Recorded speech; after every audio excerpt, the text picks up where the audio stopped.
Hello SPS Astrology lovers, this is Shankar Pratap Singh and you are watching SPS Astrology।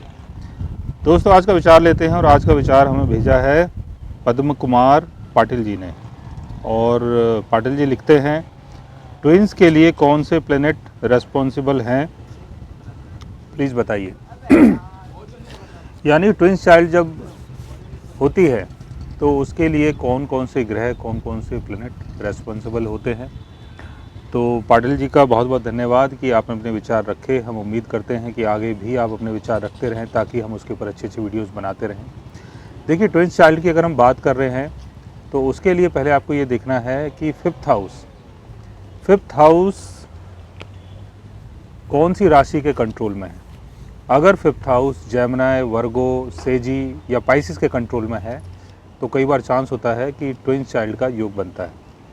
और fifth house का Lord अगर Jupiter के साथ placed हो, राहु के साथ प्लेस्ड हो, या राहु और जुपिटर का एस्पेक्ट अगर फिफ्थ हाउस के लॉर्ड के ऊपर पड़ता हो, या फिफ्थ हाउस में राहु या जुपिटर की प्लेसमेंट हो, तब भी ट्विंस चाइल्ड का योग आपके बर्थ चार्ट में बनता है।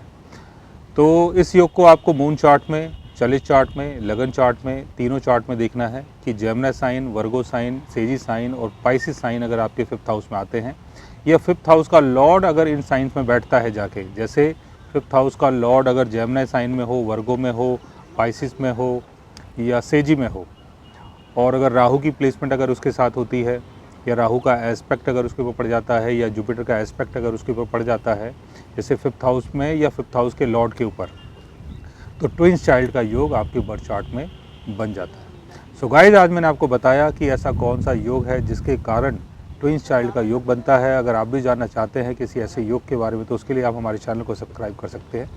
और अगर आप हमसे बात करना चाहें, कंसल्ट करना चाहें, पर्सनली हमसे मिलना चाहें, तो आप हमारी वेबसाइट के थ्रू, हमारे ऐप के थ्रू हमसे मिल भी सकते हैं, बात भी कर सकते हैं। और गाइस, आप हमसे कंसल्ट भी कर सकते हैं। So guys, take care, love you all and good.